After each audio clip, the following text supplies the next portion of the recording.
Bismillahirrahmanirrahim. Assalamualaikum warahmatullahi wabarakatuh. Selamat pagi teman-teman.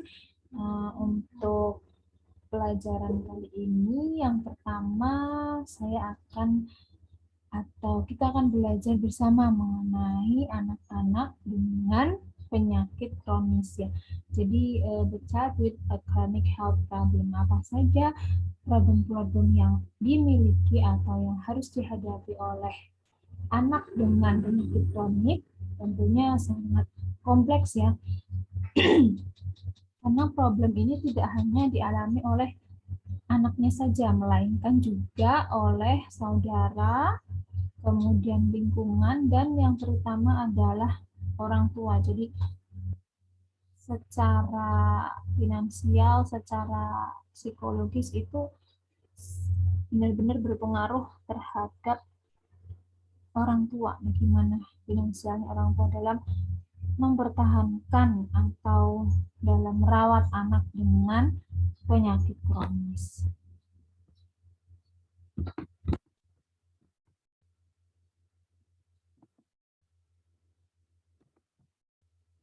Nah, sebelum kita ke sana, kita bisa lihat ya di jurnal ataupun di media sosial ya, bahwa kita ketahui jumlah anak penderita penyakit kronis ini semakin lama semakin meningkat ya. Jadi dari tahun ke tahun itu semakin banyak, jadi tidak berkurang malah semakin banyak. Nah, penyakit apa saja biasanya bisa menyebabkan penyakit kronis ya? Banyak ya penyakit yang dapat menyebabkan penyakit kronis, antara lain adalah penyakit jantung kongenital ya. Tentunya yang namanya penyakit jantung kongenital bawaan itu akan diderita atau akan dialami anak sampai dia dewasa, itu pun kalau dia bisa mencapai umur itu ya. Terkadang bisa saja dia meninggal di usia balita ya, karena tidak bisa bertahan. Kemudian ada artritis juvenil ya, ada asma, hemofilia, distrofi muskuler, leukemia dan keganasan lainnya, spina bifida dan sindrom imunodefisiensi. Penyakit-penyakit ini biasanya tidak bisa sembuh sampai bertahun-tahun. Kemudian penyakit kronis anak akan mempengaruhi seluruh anggota keluarganya. Tadi sudah disebutkan di depan, kalau ada anggota keluarga yang mengalami penyakit kronis, pasti akan memberi dampak atau memberi pengaruh terhadap saudaranya, terhadap orang tuanya. Nah, bisa kita amati, why are today's children sicker than ever before? Kenapa sih anak-anak zaman sekarang itu jauh lebih rentan terhadap penyakit daripada dulu gitu? Kalau dulu ibaratnya hanya makan makanan biasa, kemudian mainan juga di lingkungan, tapi mereka lebih sehat loh daripada anak-anak sekarang. Nah, kenapa ini bisa terjadi gitu? Ternyata dari penelitian yang dilakukan oleh WHO, dari hasil studi menunjukkan bahwa lebih dari 33% penyakit ini berdampak pada anak-anak usia di bawah 5 tahun disebabkan oleh environmental exposure ya. Jadi karena adanya paparan lingkungan. Paparan lingkungan yang seperti apa? Mungkin lingkungan, kondisi lingkungan sekitar yang kurang kondusif ya, kurang bagus untuk anak-anak, tidak ramah lingkungan. Kemudian kita lihat sendiri bagaimana makanan-makanan zaman sekarang ya, tentu sudah tidak ramah terhadap anak seperti dulu ya. Makanan-makanan selalu banyak pengawet ya, warna dan lain sebagainya, zat-zat yang memang dia bisa menyebabkan anak-anak itu terpapar lebih gampang terpapar oleh penyakit. Nah, padahal dengan adanya pencegahan terhadap lingkungan tadi, paparan lingkungan ini bisa menyelamatkan banyak anak-anak kecil ya, banyak-banyak anak balita dari berbagai penyakit. Kalau kita bisa perhatikan pencegahan terhadap lingkungan ini. Nah, berdasarkan dari US ya, The Vulnerable Child Chronic Illness in US Children. Nah, jadi ternyata bisa kita amati ya,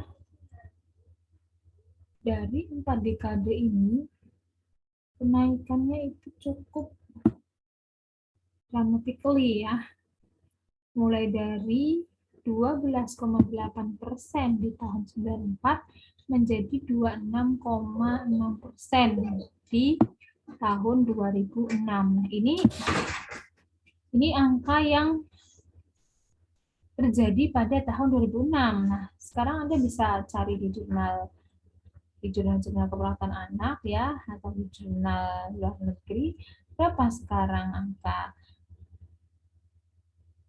penyakit kronis ini. Karena ini aja tahun 2006 sudah 26,6% ya, bagaimana dengan tahun 2021. Apa saja di sana penyakit-penyakit yang tertera itu? Ada asma ya, 1 dari 10 anak mengalami asma, kemudian kanker ya, ini penyebab tertinggi anak bisa meninggal ya, lebih dari 15.000 anak terdiagnosis kanker di tahun 2014. Kemudian ada alergi makanan ya. Kalau yang berhubungan kronis itu kan juga berhubungan dengan berkebutuhan khusus, itu ada ADHD ya. ADHD ini suatu penyakit umum yang berpengaruh atau mempengaruhi terhadap neurodevelopmental disorders dan efeknya. Kemudian ada juvenile diabetes, penyakit jantung, epilepsi, autis ya. Dan 33%-nya disebabkan karena tadi paparan lingkungan. Oke, kita sekarang kita lanjut ke apa itu penyakit kronis ya. Kita pasti sudah sering mendengar istilah kronis ya. Jadi apa yang dimaksud dengan penyakit kronis? Yang pertama adalah penyakit tersebut memiliki durasi yang lama ya, biasanya lebih dari 6 bulan. Nah, kalau kurang dari 6 bulan biasa kita sebut akut. Kemudian penyakit ini bisa mengganggu fungsi anak sehari-hari karena penyakitnya ini kadang stabil, kadang mengalami gejala yang berlebihan sehingga bisa mengganggu fungsi sehari-hari anak. Kemudian menunjukkan adanya sedikit perubahan, berlangsung lambat, jadi dia seperti kanker kayak gitu kan berlangsungnya lambat ya, tergantung juga dari stadiumnya, tapi biasanya kondisi ini berlangsung lambat. Kemudian selain ciri-ciri tersebut, penyakit kronis juga dapat dikatakan adalah penyakit dengan satu atau lebih karakteristik. Di antaranya adalah permanen ya. Permanen berarti dia tidak bisa sembuh atau tidak bisa hilang ya, karena dia akan tetap ada pada anak tersebut, mengakibatkan ketidakmampuan permanen ya. Kalau sampai mengganggu fungsinya bisa menyebabkan ketidakmampuan permanen, menyebabkan kerumitan patofisiologi ya. Jadi kalau Anda menggambarkan mind mapping-nya atau web of causation-nya, maka nanti akan berliku-liku ya pohon masalahnya, karena memang rumit sekali masalah pada anak kronis ini. Kemudian membutuhkan training khusus untuk rehabilitasi. Nah, tentunya perawatannya adalah tidak mudah ya, tapi khusus. Karena selain dia kuratif, selain preventif ya, selain pengobatan, terus pencegahan terhadap ketidakmampuan, itu perlu rehabilitasi dia karena benar-benar dalam kondisi yang lama. Kemudian membutuhkan waktu yang lama untuk perawatan, jelas saja ya, bisa saja seumur hidup dia membutuhkan perawatan sampai dia meninggal. Nah, kemudian selanjutnya apa saja klasifikasi dari penyakit kronis? Klasifikasi dari penyakit kronis yang pertama adalah communicable ya. Jadi penyakit ini bisa menyebar dari satu orang ke orang lain. Nah, misalnya apa? Misalnya TB paru ya, TB paru itu meskipun bisa dikatakan bisa disembuhkan, tapi kan dia tetap lebih dari 6 bulan ya, jadi dikatakan dia penyakit kronis. Apalagi juga TB paru itu membawa efek atau dampak setelah pengobatan terhadap paru-parunya. Kemudian PPOK ya, ini juga bisa disebut communicable. Kemudian ada klasifikasi kongenital, berarti penyakit atau kelainan yang terjadi sebelum dilahirkan, yang terjadi pada saat di dalam rahim atau pada saat janin. Kemudian degeneratif, penyakit yang terjadi karena cedera atau kerusakan organ atau jaringan ya, misalnya karena diabetes, karena hipertensi ya, karena penyakit jantung, itu bisa menyebabkan kerusakan jaringan.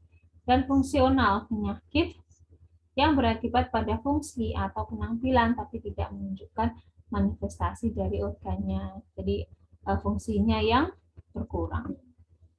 Kemudian ada malignan. Nah, malignan ini kan biasa disebut keganasan ya. Jadi penyakit yang cenderung memburuk dan menyebabkan kematian. Nah, ini biasanya kalau kanker kayak gitu ya. Itu sedikit sekali kemungkinan untuk sembuh ya. Jadi orang tua harus bersiap bagaimana merawat anak sampai dia itu meninggal dengan tenang. Kemudian psikosomatis ya, penyakit psikologis yang dimanifestasikan dengan gejala fisiologisnya seperti apa? Misalnya kalau sedang cemas gitu ya, itu gangguan pencernaan. Nah, ini berarti psikosomatis. Idiopatik. Nah, kata-kata idiopatik berarti adalah penyakit yang tidak diketahui penyebabnya. Iatrogenik, penyakit yang disebabkan oleh terapi medis ya. Kadangkala contohnya kanker, kemudian perlu radioterapi. Ternyata paparannya meluas sehingga melukai atau merusak jaringan sehat di sekitarnya, atau dia dapat terapi medis lain, obat-obatan. Nah, obat-obatan kan pasti akan membawa dampak ya, entah itu terhadap ginjalnya ya atau terhadap jantungnya. Nah, selanjutnya fase-fase penyakit kronis. Nah, apa saja fase penyakit kronis? Yang pertama adalah fase pra-trajektori. Fase pra-trajektori ini adalah resiko terhadap penyakit kronis karena faktor genetik atau perilaku yang meningkatkan ketahanan seseorang terhadap penyakit kronis. Jadi kalau di fase ini belum nampak ya, tapi dia memiliki resiko lebih besar karena secara genetik dia memiliki keturunan terhadap penyakit itu, riwayat keluarga biasanya karena ada keluarga yang diabetes, kemudian ada keluarga yang hipertensi, sehingga dia bisa berisiko lebih besar untuk mengalami penyakit yang sama. Kemudian fase trajektori. Nah, ini adanya gejala yang berkaitan dengan penyakit kronis. Fase ini sering tidak jelas karena sedang dievaluasi dan sering dilakukan pemeriksaan diagnostik. Jadi, ini sudah muncul gejala, mungkin karena gaya hidupnya ya, sudah punya keturunan dari genetiknya ditambah dengan gaya hidupnya yang kurang sehat sehingga akhirnya resiko atau gejala penyakitnya muncul. Fase stabil, nah ini fase di mana tahap yang terjadi ketika gejala-gejala dan perjalanan penyakit terkontrol. Jadi sudah mulai dikontrol penyakitnya. Nah, ini yang ada di fase kronis. Yang selanjutnya adalah fase tidak stabil. Jadi kadang dia mengalami fase periode ketidakmampuan untuk menjaga gejala tetap terkontrol atau reaktivasi penyakit, mungkin penyakitnya kambuh lagi gitu. Dan fase akut. Nah, terakhir fase akut, fase yang ditandai dengan gejala-gejala yang berat dan tidak dapat pulih atau komplikasi yang membutuhkan perawatan di rumah sakit untuk penanganannya. Jadi gejalanya berat, tidak dapat pulih sehingga membutuhkan perawatan atau penanganan di rumah sakit. Nah, selanjutnya fase kritis. Nah, fase kritis ini adalah fase yang ditandai dengan situasi kritis atau mengancam jiwa ya. Yang namanya kritis sudah di ambang kematian, yang mengancam jiwa yang membutuhkan pengobatan atau perawatan darurat. Fase pulih, keadaan pulih kembali pada cara hidup yang diterima dalam batasan yang dibebani oleh penyakit kronis. Kemudian fase penurunan, nah ini kejadian ketika perjalanan penyakit berkembang seperti dengan peningkatan gejala.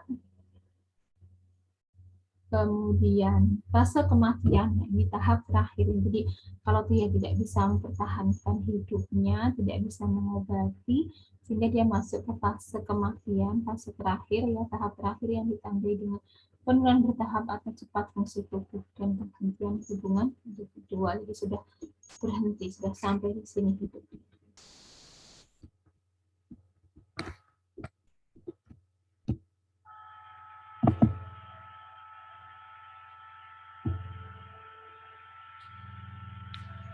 Selanjutnya, kategori penyakit kronis, ya, kategori penyakit kronis ini ada life with illnesses, jadi harus beradaptasi dan mempelajari kondisi sakitnya selama hidup, biasanya tidak mengalami kehidupan yang mengancam. Jadi dia itu akan mengalami penyakit ini selama hidup, tapi selama dia bisa mengatasi ini tidak mengancam, selama dia bisa beradaptasi, dia tidak mengancam jiwa seperti asma ya. Asma itu kan kalau pencetusnya nggak didatangkan atau tidak mengalami pencetus, dia kan nggak akan kambuh ya asma itu.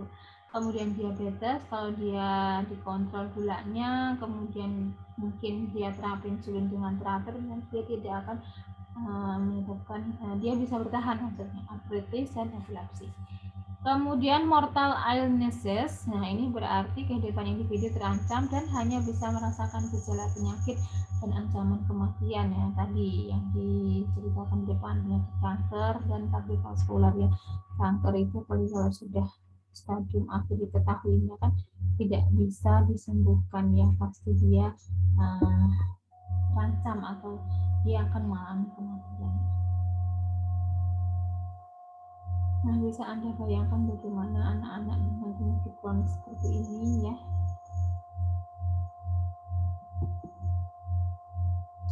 Kemudian ada at-risk illnesses, jadi tidak ditekankan pada penyakitnya, tapi pada risiko penyakitnya, seperti hipertensi dan penyakit yang berhubungan dengan hereditas. Jadi hipertensi nanti berisiko terhadap penyakit-penyakit yang lain, kan yang namanya hipertensi itu berpengaruh terhadap penyakit yang lainnya. Demikian tentang klasifikasi, kemudian tentang fase-fasenya ya. Sekarang kita lanjut efek ya. Tadi saya katakan di depan efeknya itu sangat komplikasi ya, complicated ya. Banyak sekali efek-efek yang akan dialami oleh keluarga yang memiliki anak dengan penyakit kronis. Anda bayangkan saja jika dalam satu keluarga itu ada satu saja yang mengalami penyakit kanker, apa saja yang akan dialami keluarga tersebut. Jadi kalau Anda nanti melihat anak-anak dengan penyakit kronis ini, saya harapkan Anda bisa bersyukur ya, karena kita masih diberikan kesehatan, kita masih diberikan namanya nikmat sempurna ya, terlahir dengan sempurna tanpa memiliki penyakit yang harus dialami sepanjang masa hidupnya gitu ya. Selama hidupnya dia akan mengalami hal ini. Apa saja efek penyakit kronis pada keluarga? Yang pertama adalah orang tua akan kehilangan harapan anak yang sehat ya, anak yang ideal ya. Ini the loss of their hope for an ideal child ya.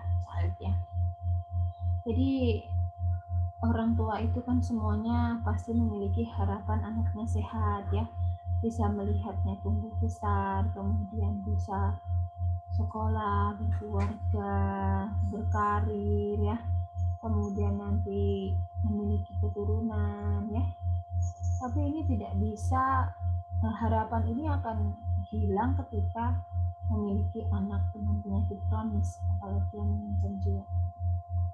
Jangan melihat dia berkeluarga, kemudian memiliki anak ya, memiliki karir yang bagus untuk bertahan hidup saja luar biasa. Belum lagi anak-anak yang ADHD, anak-anak yang berkebutuhan khusus ya, yang dia membutuhkan bantuan orang tua sampai dia meninggal.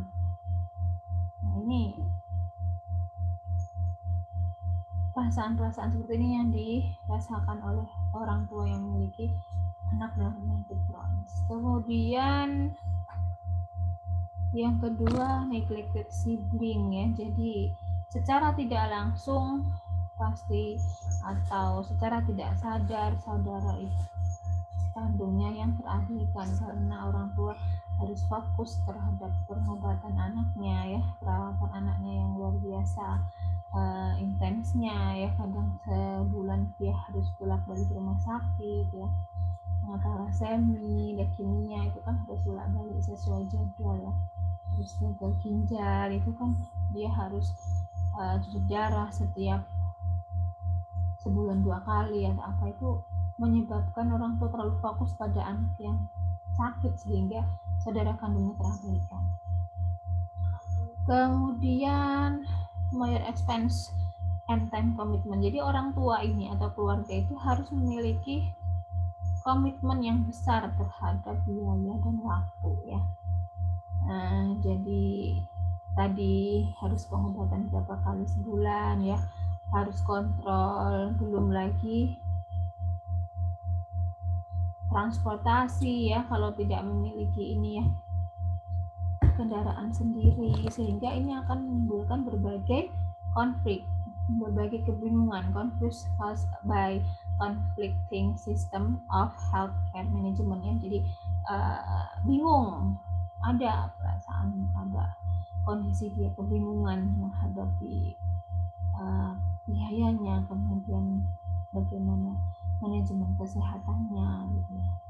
Kemudian lost opportunities, bisa saja orang tua ini kehilangan kesempatan ya, misalnya kesempatan karir ya, karena dari pengalaman itu akhirnya banyak orang tua yang di PHK atau tidak bekerja karena terlalu banyak waktunya untuk mengurus anak. Kemudian social isolation ya, belum lagi isolasi sosial karena dianggap keluarga yang memiliki aib ya, keluarga yang memiliki anak kronis dianggap memiliki aib sehingga dikucilkan ya, bisa saja ini kalau lingkungannya yang kurang sehat. Kemudian yang lebih parah lagi itu perceraian ya, akhirnya perpecahan keluarga. Jadi ini ada di kasus di rumah sakit ya. Pertama orang tuanya menunggu anak, lama-lama ayahnya udah nggak pernah datang lagi ya, udah lelah sehingga harus ibunya yang hanya menemaninya gitu, kemudian harus menanggung semuanya sendiri. Ini bisa sampai seperti ini complicatednya efek penyakit kronis pada keluarga. Kemudian tadi bisa disimpulkan masalah-masalah umum yang terjadi pada penyakit kronis berarti ada yang paling tinggi adalah finansial ya, pasti itu masalah pengobatan uang ya, kemudian transport ya, segala hal ya, obat-obatan medis ya, administrasi dari perawatan yang dikasih di rumah, kemudian anak sendiri juga tidak bisa sekolah sehingga menimbulkan masalah pendidikan. Jadi anak-anak ini tidak harus ketinggalan pelajaran gitu, tidak bisa berangkat sekolah karena kondisinya. Jadi coba bayangkan Anda saja yang sekarang sedang ini ya, terkena pandemi COVID, tidak boleh keluar, bagaimana rasanya di rumah saja? Apakah menyenangkan? Tentu Anda akan merindukan bagaimana rasanya riah ya, ketemu sama teman-teman gitu. Dulu pas zamannya belum pandemi aja males ya pergi ke sekolah.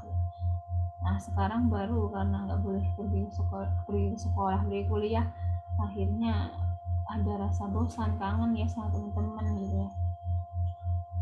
Nah kalau anak kronis, penyakit kronis ini kan bukan kemauannya tapi ya memang kehendak dari Tuhan ya, dia harus mengalami hal seperti ini. Kemudian terganggunya kehidupan keluarga ya, dengan memberikan hiburan, karir yang diberikan hanya fokus pada anak yang sakit. Kemudian adaptasi keluarga, stres ya, reaksi siblingnya ada negatif positif, isolasi sosial, dan yang psikologis banget itu rasa bersalah ya. Jadi kadang orang tuanya merasa bersalah, apa dosa saya sehingga anak saya mengalami hal seperti ini. Ada perasaan bersalah, kenapa anaknya yang terkena penyakit seperti ini. Selanjutnya efek penyakit kronis pada anak tadi ya, karena anak-anak harus banyak bed rest di rumah ya, maka dia akan mengalami keterbatasan atau batasan aktivitas ya, karena dia tidak boleh beraktivitas terlalu ekstrim, nanti bisa mempengaruhi penyakitnya. Kemudian apalagi penyakit jantung ya, benar-benar dijaga di aktivitasnya, makannya semuanya dijaga. Kemudian dia akan mengalami rasa nyeri atau ketidaknyamanan ya ketika penyakitnya kambuh. Kemudian ini akan berpengaruh terhadap tumbuh kembangnya, pasti jadi tidak normal ya tumbuh kembangnya. Lebih banyak mengalami hospitalisasi karena dia harus keluar masuk rumah sakit, belum lagi outpatient visit ya, kunjungan untuk rawat jalan, kontrol, kemudian medical treatment ya, dan juga ketidakmampuan berpartisipasi ya, ketidakmampuan berpartisipasi dengan teman-teman sebayanya ya, karena ya tadi dia dibatasi aktivitasnya, tidak boleh keluar rumah, harus di dalam rumah terus, keluar juga hanya kunjungan rumah sakit ataupun perawatan di rumah sakit. Nah ini video tentang curhatan ya, jadi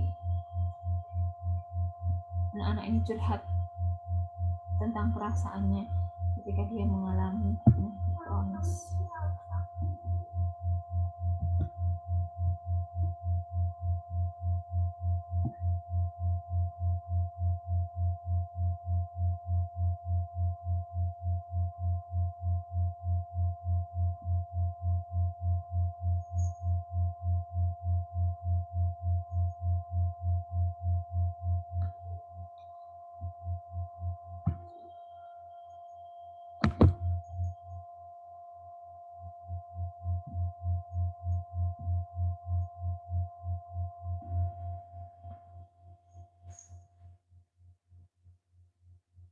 Nah ini misalnya anak dengan penyakit ginjal ya, apa yang kamu rasakan ketika mengalami penyakit seperti ini ya, sedih ya, pertama dia jauh sedih, kemudian dia tidak bisa sekolah gitu ya,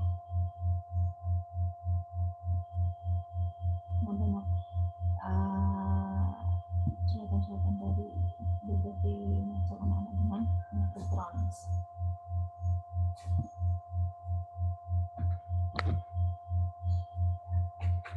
Selanjutnya tentang reaksi ya atau efek pada saudara kandungnya. Jadi efeknya pada saudara kandung itu bisa positif dan negatif ya. Kadang pasti ada kecemburuan ya, jangankan pada anak dengan penyakit kronis ya, kita sama saudara aja kalau orang tua lebih cenderung ke salah satu anak pasti ada rasa cemburu. Saudara kandungnya sibling rivalry, kemudian saudara kandungnya lebih muda usianya mungkin akan mengalami stigma ya, diolok-olok sama temennya atau saudaranya, kayak kakakmu tuh sakit kronis ya, kakakmu tuh kok gini sih, kakakmu kok kayak gitu, mukanya kok kayak gitu ya. Jadi dia akan mengalami stigma yang membuat dia malu ya. Kemudian terkadang lebih memilih merahasiakan kondisi keluarganya, biasanya nggak mau diajak main ke rumahnya kalau ada saudaranya yang mengalami penyakit kronis, nggak usah main ke rumah saya gitu. Kemudian untuk anak yang usianya lebih tua mungkin lebih paham ya, ini kalau misalnya yang penyakit kronis itu lebih muda ya, anaknya ini saudara kandungnya lebih tua biasanya akan lebih paham terhadap kondisi saudaranya, sehingga dia bisa menerima dan membantu kesulitan anak dengan penyakit kronis. Ini respon saudara kandungnya untuk yang positif, caring ya, perhatian dengan saudaranya yang sakit, kemudian mau bekerja sama ya, membantu keluarga merawat saudaranya ini. Luar biasa ini ya kalau ada anak-anak seperti ini yang mau membantu saudaranya yang mengalami penyakit kronis ya, melindungi saudaranya yang sakit dari reaksi negatif orang lain ya, memfasilitasi saudaranya supaya beraktivitas. Nah, yang negatif ini yang mungkin dia bisa muncul di awal-awal, atau kalau tidak bisa dikelola ya dia akan muncul sepanjang hidupnya gitu ya. Bisa dia marah, kemudian memusuhi ya, cemburuan tadi, cemburu pada saudaranya yang sakit, meningkatkan kepedulian untuk mencari perhatian. Jadi dia malah mencari-cari perhatian, menyebabkan masalah untuk mencari perhatian orang tuanya. Kemudian isolasi sosial dan penurunan performa saat di sekolah. Jadi dia merasa tidak percaya diri karena memiliki saudara dengan penyakit kronis.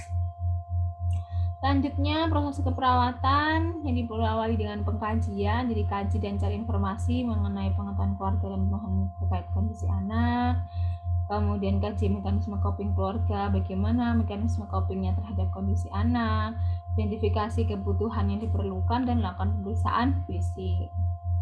Diagnosa yang mungkin muncul ya keterlambatan pertumbuhan dan perkembangan, hubungan dengan kerusakan aktivitas ya, kemampuan ya, kerusakan kemampuan dalam perkembangan atau karena reaksi keluarga terhadap kondisi anak. Kemudian pasti mengalami self care defisit ya, jadi dia mengalami defisit perawatan diri karena dia aktivitasnya terbatas, kemudian penyakitnya karena ketidakmampuannya. Kemudian kecemasan berhubungan dengan prosedur, tes, dan proses sosialisasi, resiko terhadap sosial isolasi ya. Kemudian banyak sekali masalah-masalah berhubungan dengan anak-anak dengan penyakit kronis ya. Kemudian proses keluarga yang terhambat ya, dan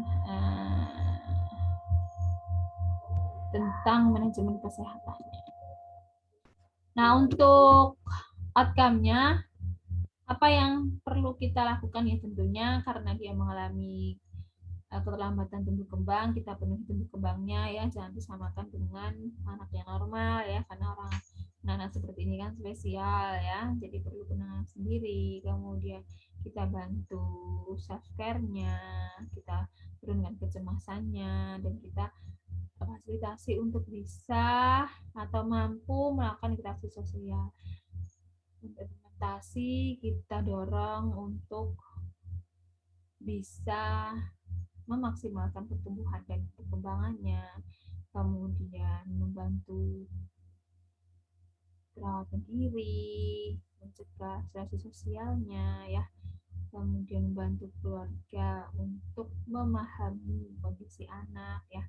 Kalau perlu home care ya, kita bisa lakukan home care terhadap keluarga ini agar lebih maksimal dalam merawat anaknya. Ini video tentang nggak tahu ya kenapa kok suaranya hilang, kayaknya share screen-nya.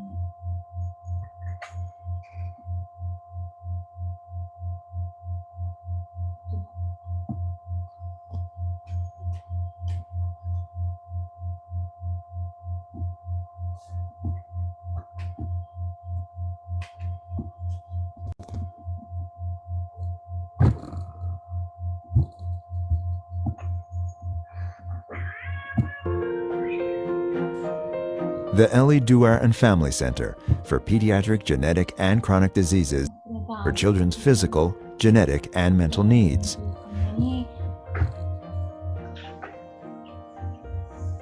The staff assists and supports the patient's family in coping with difficulties and crisis. The physicians collaborate with a multidisciplinary team, tailoring each child's care protocol. In my job, I have to live in different parts of the world. Before coming here, since we have Lucy who is down, and she has to have very, very good care wherever she lives, we inquire DASA. That every time we come here, and I really feel they give us a lot of support. The Ellie Duar and Family Center for Pediatric Genetic and Chronic Diseases treats a heterogeneous population. Each day of the week is devoted to caring for children with a different disease. Children undergo all of the required examinations and treatments in sequence all in one day, then return home. Experience at the health authorities and of the patient. The medical, one of its A 20-year-old child. Oke, demikian dari saya. Ada salah saya, mohon maaf. Terima kasih.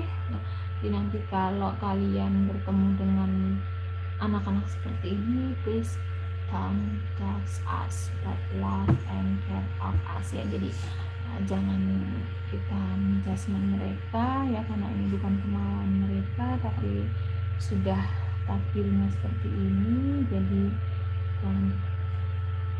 jangan menjudge mereka, tapi cobalah sayang dan rawat mereka ya, seperti saudara sendiri. Baik, demikian ya. Ada salah maaf, saya akhiri. Assalamualaikum warahmatullahi wabarakatuh.